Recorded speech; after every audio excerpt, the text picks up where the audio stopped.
আপনি কিন্তু গণ অভ্যুত্থানের নায়ক নন, আপনি গণ অভ্যুত্থানের একটা ফল মাত্র। কেন চীন আমাদেরকে হসপিটাল বানিয়ে দেবে? আমাদের হসপিটাল আছেই, চীন কেন লাগবে আমাদের? আমি বলবো যে আমরা কেউই বিনিয়োগ বিরোধী নই, কিন্তু আপনাকে তো প্রমাণ করতে হবে যে আপনি বিনিয়োগ যেটা আনছেন তার ফলে জনগণ উপকৃত হচ্ছে। বিনিয়োগ দরকার, কিন্তু আপনি বিনিয়োগ আসবে না, আপনার দেশে বিনিয়োগ আসে নাই। ডক্টর ইউনূস যতই আমাদেরকে বোঝাবার চেষ্টা করুক যে তিনি এই যে চিটাগাং বন্দর তিনি দিয়ে দিচ্ছেন আরেকটা বিদেশি, আমাদের কি সেরা যারা অপারেটর।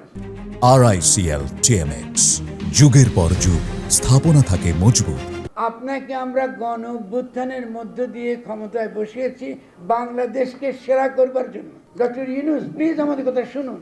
আপনাকে চেয়েছি যাতে বাংলাদেশ সকল ক্ষেত্রে, এমনকি পোর্ট অপারেশনের ক্ষেত্র যেন আমরা সেরা হতে পারি, একই সঙ্গে স্বাস্থ্য ব্যবস্থার সেরা হতে পারি। বিদেশিদের ডেকে এনে, সেরাদেরকে ডেকে এনে তাদের ব্যবসা করার ক্ষেত্র বানাবার জন্য আপনাকে আমরা কিন্তু ডেকে আনি নাই। আপনি কিন্তু গণ অভ্যুত্থানের নায়ক নন, আপনি গণ অভ্যুত্থানের একটা ফল মাত্র। ফলে আমরা তাকে মনে করি, আমরা তাকে সমর্থন করব এবং সমর্থন করে যাব। কিন্তু আপনি এই বিনিয়োগের কথা বলে যেটা করছেন এটা ভয়ানক বিপজ্জনক, এবং সেই বিনিয়োগের ব্যাপারটা ঠিক স্বাস্থ্য খাতেও ঘটবে। আপনি এরপরে বিনিয়োগ নিয়ে আসবেন, বিশাল বলতে চীন আমাদেরকে একটা হসপিটাল বানিয়ে দেবে।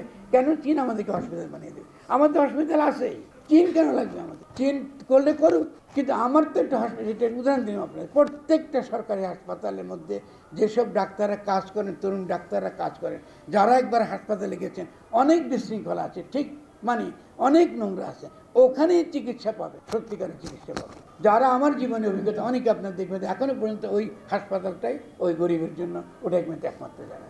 ফলে আমরা প্রথমত বলি, আমরা ডেফিনেটলি তথাকথিত বিনিয়োগের বিপক্ষ নই, কিন্তু বিনিয়োগের নাম করে আপনি এই অবাধ যে বাজার ব্যবস্থা, এই অবাধ বাজার ব্যবস্থাটা এটা অনুসরণ করে আপনি যে আমাদের স্বাস্থ্য ব্যবস্থাকে ধ্বংস করছেন, আমাদের সমস্ত শিল্পের সম্ভাবনা, আমাদের এখানকার যে নতুন শিল্পোদ্যোগী হবার যে সম্ভাবনা, আমাদের যে ভবিষ্যৎ আপনি নষ্ট করছেন, এটা ডক্টর ইউনূস আমাদের কাছে গ্রহণযোগ্য না। আমরা বিনয়ের সঙ্গে আপনাকে ভালোবাসি বলে এই কথাটা আপনাকে বলবো। এবং আমি আরও ভয়ের সঙ্গে বলছি, আমি তার প্রেস সচিব শফিকুল আলমের একটা বক্তব্য শুনছিলাম, যমুনা টেলিভিশনে ছাপা হয়েছে, প্রচারিত হয়েছে। সেখানে তিনি বলছেন, আমি জানতে চাই ডক্টর ইউনূসের কাছে, আমি জবাবদিহিতা চাই জনগণের পক্ষ থেকে।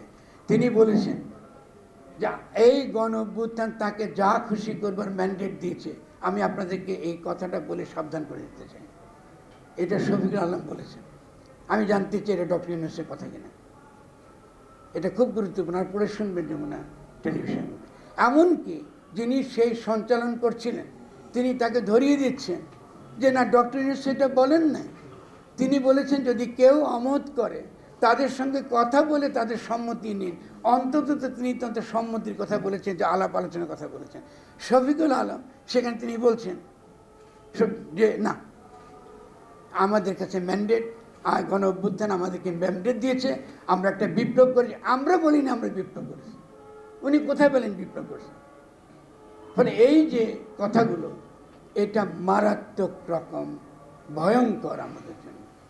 এটা শেলের মতো আমাদের অনেকের বুকে এসে বেঁধেছে যে আমরা কি বাংলাদেশকে বিদেশে বিক্রি করার জন্য গণ অভ্যুত্থান করেছি? তাহলে আপনার তো কাজ হবে বাংলাদেশের প্রত্যেকটা খাতকে নতুন করে পুনর্গঠন করা, নতুন করে গঠন করা এবং সম্ভাবনাটুকুকে বিকশিত হতে দেওয়া। এই বিকশিত সম্ভাবনাকে আপনি বিদেশিদের হাতে তুলে দেবেন, এটা